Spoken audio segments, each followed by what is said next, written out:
जय हिंद दोस्तों, मैं मोहम्मद मतीन मॉडर्न क्लासेस की यूट्यूब चैनल पर आपका स्वागत है। दोस्तों, आज हम जो चैप्टर लेके आए हैं वो है धार्मिक आंदोलन। दोस्तों, धार्मिक आंदोलन से ये 100 महत्वपूर्ण प्रश्न उत्तरी रहेगा। आइए बात करते हैं पहले प्रश्न की। पहला प्रश्न है, जैन परंपरा के अनुसार जैन धर्म में कुल कितने तीर्थंकर हुए? तो दोस्तों, सबको पता है जैन धर्म में कुल तीर्थंकर कितने हुए थे? 24। पहले तीर्थंकर कौन थे? ऋषभदेव। और 23वें तीर्थंकर पार्श्वनाथ। तथा 24वें तीर्थंकर जहाँ से जैन धर्म की स्थापना हुई, यानी जहाँ से मुख्य जैन धर्म की स्थापना माना जाता है, वो कौन से हैं? यानी महावीर स्वामी, जिन्हें हम वर्धमान के नाम से जानते हैं। बात करते हैं दूसरे प्रश्न की। त्रिपिटक धर्म ग्रंथ किससे संबंधित है?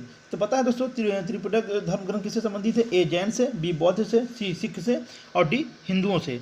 तो किससे संबंधित है? बौद्ध धर्म से। तीसरा प्रश्न देखते हैं, बुद्ध ने निम्न से किस स्थान पर महापरिनिर्वाण प्राप्त किया? यानी उनकी मृत्यु कहाँ पर हुई? बुद्ध के मृत्यु को महापरिनिर्वाण कहा जाता है। ए है कुशीनगर, बी है कपिलवस्तु, सी है पावा, डी कुंडग्राम। तो दोस्तों, वो स्थान था कुशीनगर, यानी ए। अब बात करते हैं चौथे प्रश्न की। किस शासक ने बौद्धों के लिए विख्यात विक्रमशिला विश्वविद्यालय की स्थापना की थी? तो उनका नाम क्या था? ए महिपाल, बी देवपाल, सी गोपाल या डी धर्मपाल। तो उनका नाम था धर्मपाल ने। अब बात करते हैं पांचवें प्रश्न की। किसके द्वारा तृतीय बौद्ध संगति को संरक्षण प्रदान किया गया था? तो दोस्तों, तृतीय बौद्ध संगति किसके संरक्षण प्रदान किया गया था? ए कनिष्क, बी अशोक, सी महाकश्यप, डी उपाली। तो उनका नाम था, जिसको हम महान सम्राट अशोक कहते हैं, उनके शासनकाल में तृतीय बौद्ध संगति हुई थी। अब बात करते हैं छठे प्रश्न की। बौद्ध ग्रंथ पिटकों की रचना निम्न से किस भाषा में की गई थी? तो दोस्तों, पिटकों की रचना किस भाषा में की गई थी? ए संस्कृत, बी अर्धमागधी, सी पाली या डी प्राकृत, यानी पाली भाषा में। अब बात करते हैं सातवें प्रश्न की। किस शासक के शासनकाल में नेपाल में बौद्ध धर्म का गमन हुआ? तो उनका नाम था समुद्रगुप्त, बी अशोक, सी चंद्रगुप्त या डी हर्षवर्धन। उनका नाम था सम्राट अशोक। आठवां प्रश्न है, सांची क्यों विख्यात है? सांची क्यों प्रसिद्ध है? चट्टान काटकर बनाए गए मंदिर से, या सबसे बड़ा बौद्ध स्तूप से, या गुहा चित्रकारी से, या अशोक के शिलालेख से। तो दोस्तों, ये जो प्रसिद्ध है वो प्रसिद्ध है सबसे बड़ा बौद्ध स्तूप होने के लिए प्रसिद्ध है। अब बात करते हैं नौवें प्रश्न की। महावीर का जन्म किस क्षत्रिय गोत्र में हुआ था? शाक्य में, जात्रिक में, सल्लास में या लिच्छवी में? तो दोस्तों, जो महावीर स्वामी का जन्म हुआ था किस में हुआ था? जात्रिक कुल में, यानी आंसर बी हो जाएगा। 10वां प्रश्न है, महावीर के माता का नाम क्या था? यानी महावीर की माता कौन थी? तो उनका नाम था यशोदा, अनुजा, त्रिशला या देवनंदी। दोस्तों, क्या नाम था? आप लोग बताइए जरा सा। उनका नाम था त्रिशला। उनके माता का नाम त्रिशला था। 11वां प्रश्न है, गौतम बुद्ध द्वारा अपने धर्म में दीक्षित किए जाने वाले अंतिम व्यक्ति निम्न से कौन था? तो उनका नाम था, जो अंतिम व्यक्ति थे उनका नाम था सुभद्र। क्या था? सुभद्र नाम था। ठीक है दोस्तों। अब बात करते हैं 12वें प्रश्न की। 12वां प्रश्न है, प्राचीनतम विश्वविद्यालय कौन था? गंधार, कन्नौज, नालंदा या वैशाली? तो आपको सबको पता है कि सबसे प्राचीनतम विश्वविद्यालय कौन सा है? नालंदा है। ठीक है। 13वां प्रश्न है, किस भाषा का ज़्यादा प्रयोग बौद्धवाद के प्रचार के लिए किया गया है? यानी किस भाषा का सबसे ज़्यादा प्रयोग किया गया था? पाली भाषा का। और पाली भाषा में सभी ग्रंथ लिखे भी गए थे। तो 13वें प्रश्न का हो जाएगा आंसर सी। 14वां है, महावीर की मृत्यु कहाँ हुई थी? तो महावीर की मृत्यु कहाँ हुई थी? ए श्रवणबेलगोला यानी कर्नाटका में, बी लुम्बिनी में, सी कुलगुमले में या डी पावापुरी में? तो सबको पता है कहाँ पर हुआ था? पावापुरी में, यानी आंसर हो जाएगा डी। प्रश्न नंबर 15, बोधिसत्व पद्मपाणी का चित्र सर्वाधिक प्रसिद्ध है और प्रायः चित्रित किया है। चित्रकारी जो है कहाँ पर है? ए अजंता में, बी बादामी, सी बाग में, डी एलोरा, यानी ए अजंता में। अब बात करते हैं 16वें प्रश्न की। मैथ मंदिर और स्तूप किस धर्म से संबंधित है? मैथ मंदिर और स्तूप किस धर्म से संबंधित है? ए बौद्ध, बी जैन, सी हिंदू धर्म, डी ईसाई धर्म। तो वो प्रसिद्ध है बौद्ध धर्म से। 18वां प्रश्न है, बौद्ध धर्म और जैन धर्म दोनों के उपदेश किसके शासनकाल में दिए गए थे? ए बिम्बिसार, बी अशोक, सी बिंदुसार या डी अकबर? तो वो था बिम्बिसार के शासनकाल में। बिंबिसार के शासनकाल में। 18वां प्रश्न है, गौतम बुद्ध ने अपना प्रथम उपदेश कहाँ दिया था? गौतम बुद्ध ने अपना प्रथम उपदेश दिया था सारनाथ। ये है सारनाथ, कहाँ पर? काशी यानी वाराणसी में, ठीक है ना। इसका प्राचीन नाम ऋषिपत्तनम है, ये याद रखिएगा। वाराणसी यानी जो सारनाथ है उसका प्राचीन नाम कहाँ पर है? ऋषिपत्तनम में है। यहाँ पर पहली बार उन्होंने 5 ब्राह्मणों को उपदेश दिया था, जिनका नाम था कौंडिन्य, बप्पा, सागीभादी और महानामा। बौद्ध धर्म ग्रहण करने वाली पहली महिला कौन थी? ए यशोधरा, बी महामाया, सी प्रजापति गौतमी या डी बिंबा। तो उनका नाम था महाप्रजापति गौतमी, जो गौतम बुद्ध की मौसी थी और सौतेली माँ भी थी। 20वां है, बौद्ध गया स्थित है? पश्चिम बंगाल में, बी उड़ीसा में, सी बिहार में या डी असम में। तो दोस्तों आपको सबको पता होगा बौद्ध गया कहाँ पर है? गया यानी बिहार में। 21वां प्रश्न है, जातक किसका ग्रंथ है? जातक किसका ग्रंथ है? ए वैष्णव, बी बौद्ध, सी जैन, डी शैव यानी बी बौद्ध धर्म का है। अब बात करते हैं 22वां, सिद्धार्थ बुद्ध को ज्ञान की प्राप्ति कहाँ हुई थी? ए वाराणसी में, बी सारनाथ, सी कुशीनगर या डी गया में। तो उनको जो ज्ञान की प्राप्ति हुई थी कहाँ हुई थी? गया में। अब बात करते हैं 23वें प्रश्न की, सारनाथ में बुद्ध का प्रवचन कहलाता है? यानी सारनाथ में जो गौतम बुद्ध ने पहली बार अपना प्रवचन दिया था, दीक्षा दिया था 5 ब्राह्मणों को, उनको क्या कहा जाता है? तो उनको ए महाभिनिष्क्रमण, बी महापरिनिर्वाण, सी धर्मचक्र प्रवर्तन या डी महामस्तकाभिषेक। तो इसको कहा जाता है दोस्तों धर्मचक्र प्रवर्तन। क्या कहा जाता है? धर्मचक्र प्रवर्तन कहा जाता है। 24, बौद्ध धर्म ने समाज के निम्न वर्गों पर महत्वपूर्ण प्रभाव डाला? ए व्यापारी और पुजारी पर, बी साहूकार और गुलाम पर, सी योद्धा और व्यवसायी पर या डी महिला और शूद्र पर। तो महिला और शूद्र पर। 25वां प्रश्न है, बुद्ध के गृह त्याग का प्रतीक है? यानी गौतम बुद्ध ने जब गृह त्याग गया था 29 वर्ष की आयु में, तो उसका सिंबल क्या माना जाता है? ए घोड़ा, बी हाथी, सी भेड़ या डी बैल। तो उसका सिंबल है घोड़ा। 26वां प्रश्न है, गौतम बुद्ध द्वारा भिक्षुणी संघ की स्थापना कहाँ की गई थी? तो भिक्षुणी संघ की स्थापना कहाँ की गई थी?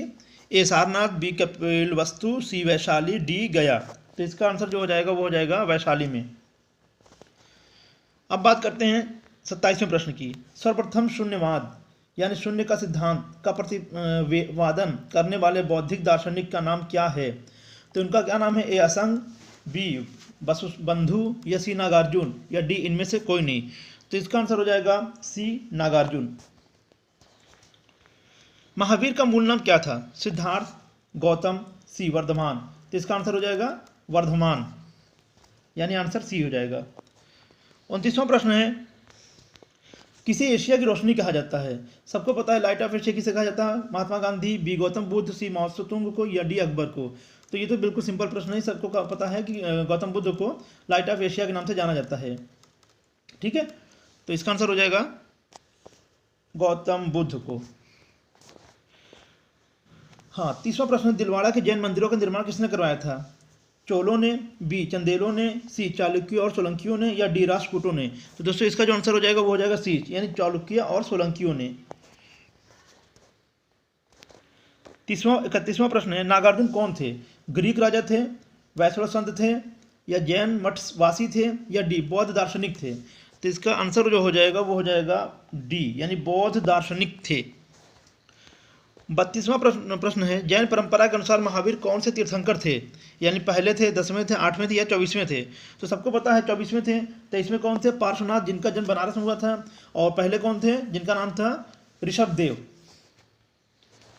33वां प्रश्न है, जैन धर्म का आधारभूत बिंदु क्या है? यानी कौन से जैन धर्म का आधारभूत बिंदु क्या है, यानी है। अब देखिए इसमें कर्म है, निष्ठा है, अहिंसा है, विराग है। कौन सा हो जाएगा इसमें? यानी अहिंसा, यानी किसी के ऊपर हिंसा न करना। इसका मतलब होता है अहिंसा का मतलब होता है किसी को हिंसा, यानी किसी के ऊपर अपना ताकत का प्रयोग न करना या किसी को परेशान न करना, हिंसा न करना।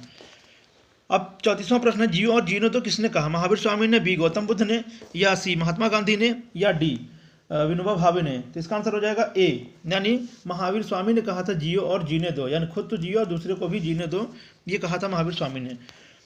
35वां प्रश्न है, तीर्थंकरों को क्रम के अंतिम कौन थे, यानी जो तीर्थंकर हुए और सबसे अंतिम इनमें से कौन थे। तो ऋषभदेव पहले थे, पार्श्वनाथ दूसरे थे, 23वें थे, मणिसुव्रत ये बीच में थे। तो इसका आंसर हो जाएगा डी, यानी महावीर स्वामी थे सबसे अंत में, 24वें तीर्थंकर। 36वां प्रश्न है, जैन धर्म में पूर्ण ज्ञान के लिए क्या शब्द है, जिन, बी रत्न, सी कैवल्य या डी निर्वाण। तो इसका आंसर हो जाएगा सी कैवल्य।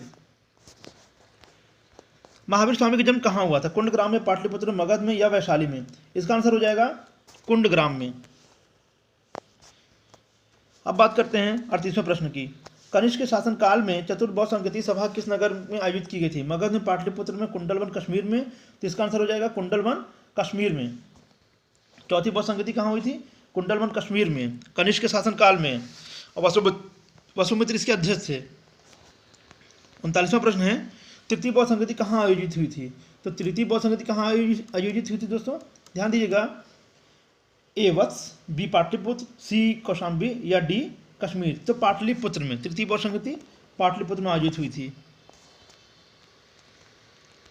अशोक के शासनकाल में बौद्ध संगति किस नगर में आयोजित हुई थी, ए मगध, बी पाटलिपुत्र, सी समस्तीपुर या डी राजगिरी। तो इसका भी आंसर हो जाएगा बी पाटलिपुत्र। 41वां प्रश्न है, निम्न से कौन सी बात बौद्ध धर्म एवं जैन धर्म में समान नहीं है। बौद्ध धर्म और जैन धर्म में समान नहीं, कौन सा है, ए अहिंसा, बी वेदों के प्रति उदासीनता, सी आत्मदमन या डी रीति रिवाजों की अस्वीकृति। तो इसका जो आंसर हो जाएगा आत्मदमन, ये इसमें जो है एक समान नहीं है। 42वां प्रश्न है, निम्न में से किस नगर में प्रथम बौद्ध संगति सभा आयोजित की गई थी, नालंदा में, गया में, राजगृह में या बोधगया में। तो कहाँ पर हुआ था, राजगृह में। निम्न से कौन सबसे पूर्वकालिक जैन ग्रंथ कहलाता है, 12 अंग, 12 उपांग, 14 पूर्व या 14 उपपूर्व। इसका आंसर क्या हो जाएगा, यानी 14 पूर्व, ये कहलाता है पूर्वकालिक जैन ग्रंथ कहलाता है। 44वां प्रश्न देखते हैं, आजीवक संप्रदाय के संस्थापक कौन थे, ए उपाली, बी आनंद, सी स्थूलभद्र या डी गोशाल। तो इसका आंसर होता मखली गोशाल थे। अब बात करते हैं, भागवत संप्रदाय के विकास में किसका योगदान अत्यधिक था, पार्थियन का, बी हिंदू यूनानी का, सी कुषाण का या डी गुप्त का। इसमें क्या आंसर हो जाएगा, आंसर हो जाएगा हिंद और यूनान का, हिंद और यूनानी का। अब बात करते हैं 46वां प्रश्न, भगवान महावीर का प्रथम शिष्य कौन था, जमाली यानी उनका दामाद, बी योसूद या सी विपिन या डी प्रभास। तो इसका जो आंसर हो जाएगा वो हो जाएगा जमाली। त्रिरत्न सिद्धांत, सम्यक धारण, सम्यक चरित्र, सम्यक ज्ञान जिस धर्म की महिमा है वह है बौद्ध धर्म, ईसाई धर्म, जैन धर्म या इनमें से कोई नहीं। तो इसका आंसर हो जाएगा सी, यानी जैन धर्म। आइए देखते हैं 48वां प्रश्न, निम्न कथनों पर विचार करें तथा चैत्य और विहार में क्या अंतर, इसे चुनें। तो दोस्तों, ए है विहार पूजा स्थल होता है जबकि चैत्य बौद्ध भिक्षुओं का निवास स्थान है। चैत्य पूजा स्थल होता है जबकि विहार निवास स्थान है, दोनों में कोई अंतर नहीं है। विहार और चैत्य दोनों ही निवास स्थान के रूप में प्रयोग हो सकते हैं। तो दोस्तों इसका आंसर हो जाएगा बी। अब बात करते हैं 49वें प्रश्न के, निम्न से कौन सा स्थल पार्श्वनाथ से संबंध होने के कारण जैन सिद्ध क्षेत्र माना जाता है। तो उसका नाम है ए चंपा, बी पावा, सी सम्मेद शिखर या डी उज्जैन। तो इसका आंसर हो जाएगा सी। अब दोस्तों देखते हैं इस पार्ट का लास्ट प्रश्न, बुद्ध की मृत्यु के बाद बौद्ध संगति की अध्यक्षता किसने की थी, यानी गौतम बुद्ध जब उनका जो मृत्यु हुई थी उसके बाद उसके अध्यक्ष कौन बने थे, महाकश्यप, धर्मसेन या अजातशत्रु ने या नागसेन ने। तो इसका जो आंसर हो जाएगा वो हो जाएगा ए, यानी महाकश्यप ने। ठीक है दोस्तों, ये रहा इस वाले पार्ट का 50 प्रश्न। अगले वाले में लेके आएंगे 50 प्रश्न, आप लोग इसी तरह देखते रहिएगा। अगले वीडियो में मिलते हैं फिर। जय हिंद, जय भारत।